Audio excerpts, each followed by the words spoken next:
جت حكايه الكويت.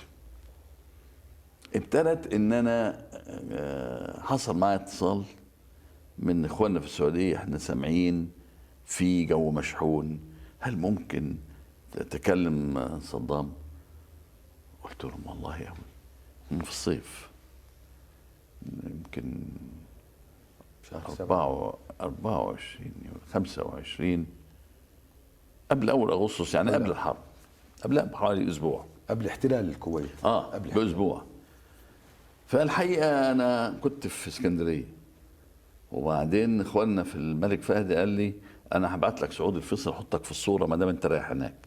انا جيت مطار القاهره الصبح، كنت هنا الساعه 6 صباحا عشان اطلع الحق اروح العراق واروح الكويت، وبعدين امر على اخواننا في السعوديه. قابلت الوزير سعود الفيصل واتكلمنا في الموضوع، وطلعت على بغداد. كلمت مع الرئيس صدام حسين كتير، وقلت له انت عندك نيه تعمل حاجه كده بصراحه؟ قال لي لا، بس ما تقولش الكويت. تقول له مش انا مش ناوي تهاجم. كان سؤال، اسئلتي صريحه. طيب ما تقعدوا مع بعض احسن، ما دام ما عندكش هذه النيه والمشكله عماله تتعقد، ما نتفق انك وفد من عندك مع وفد من الكويت تقعدوا حتى في السعوديه وحلوا الموضوع، بلاش القاهره، يعني عشان ما يقولوش انا متحيز هنا ومتحيز هنا. من هنا لهنا قعدنا لحد الساعه 2، اتغديت معاه ووافق. قال لي ولو ان انا رفضت للرئيس علي عبد الله صالح، لكن انا هكلمه وهقول له ان انا هوافق مع الرئيس مبارك على كده. طلعت من هناك على الكويت، في الطريق راح وزير الخارجيه العراقي طارق عزيز خبط تصريح كده وانا في السكه، قال لي الرئيس مبارك مش جاي عشان المشكله، ده كان جاي على العلاقات الثنائيه. ازاي بس؟ طالع من عندك انا رايح لك كمان، وبعدين طالع على الكويت وانا بعلاقات ثنائيه ايه؟ فخلت الناس تستغرب ايه الموضوع. انا طبعا اتضايقت، عادت لنفسك الريبه على اكتر. فنزلت قابلت الشيخ جابر في المطار، قلت له قابلك في المطار، قلت له اسمع يا شيخ جابر، انا اتكلمت مع صدام حسين، هو قال لي مش هيعمل حاجه، بس قال لي ما اقولكوش، ما اعرفش ايه السبب، لكن واحد ياخد حذر ايا كان.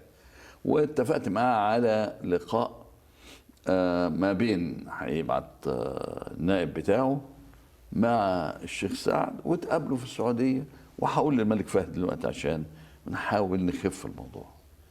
فقال لي طب هديك خبر بكره الصبح. كنا المغرب، فوت على الملك فهد موافق على المبدا.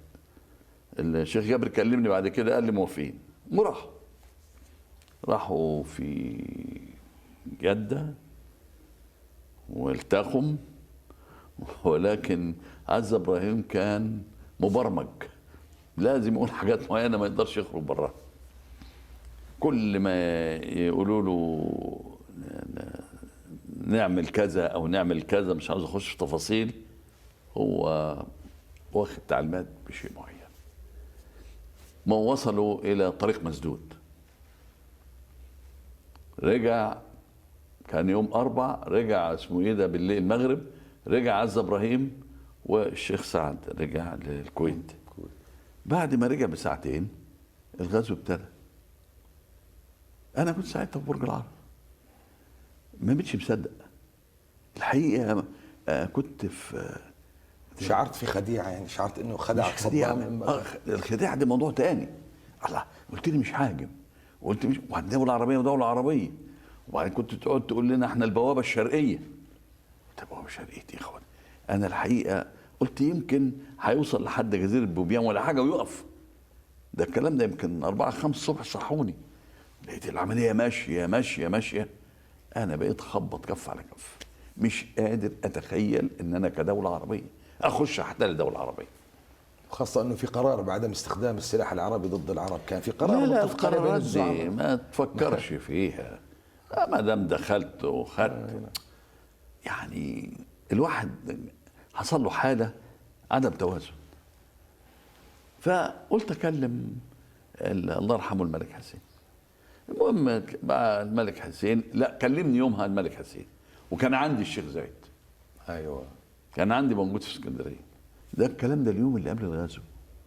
يوم الغزو بقى الشيخ زايد قال لي انا عاوز اطلع اروح السعوديه. حتى كان في الجو كان مكهرب لدرجه ان اديته قلت له بلاش طيارتكم، انا هديك الطياره بتاعتي تطلع عشان توديكوا السعوديه. اديت الطياره البومي طلع. بعد ما طلع الشيخ زايد من مطار القاهره، هنا كنا في اسكندريه نعم. وجينا مطار القاهره وخد الطياره.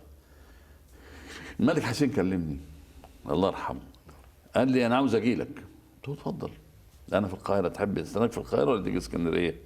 قال لي في اسكندريه. قلت له هتيجي امتى؟ انا راح اطلع على طول. وصل الساعه 6. طلبت معاه يتوسط مع الملك حسين، مش عاوز احكي اللي حصل وانا قلته قبل كده في تسجيلات، وانا لا اقول الا الحقيقه.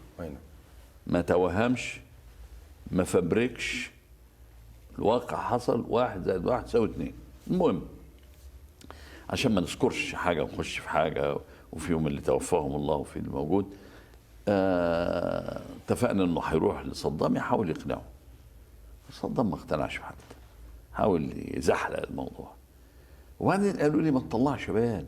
قلت له يا جماعه الناس بتاكل في وشي طول نهار يوم الخميس، هاجل البيان لبكره، بس هو يدينا وعد انه هيمشي. كل واحد معدي عليا يقول لي موقفنا ايه، موقفنا ايه، تليفون موقفنا ايه، سيب لي جواب على الباب موقفنا ايه. انا بقيت في حيره، لا قادر اقابل حد ولا قادر اعرف هو ناوي يعمل ايه.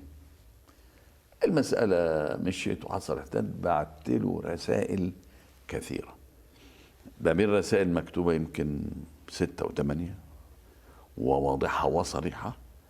بعت له السفير بتاعهم كان هنا، جبته في نص الليل واديته رساله قلت له انتوا داخلين في مستنقع خطر عليكم وعلينا كلنا. بعت له قلت له تاني مع مندوبين مش ممكن العالم هيضربك. قلت له اسالني انا شايف الجو كله لان عندي اتصالات كثيره جدا هيضربوك ودام دخلت على ابار البترول حاجات مش هيسيبوك. قال لي ما معناها انت مش عارف حاجه. قلت خلاص خليني مش عارف حاجه يا ابني، انا برضه ضميري امام الراي العام وامام شعوبنا كلها ان انا حاولت المستحيل معاه، وحصل اللي حصل. وبعدين حصلت الحرب وكان بيرفع شعار تحرير القدس، واذا بغداد الان تسقط.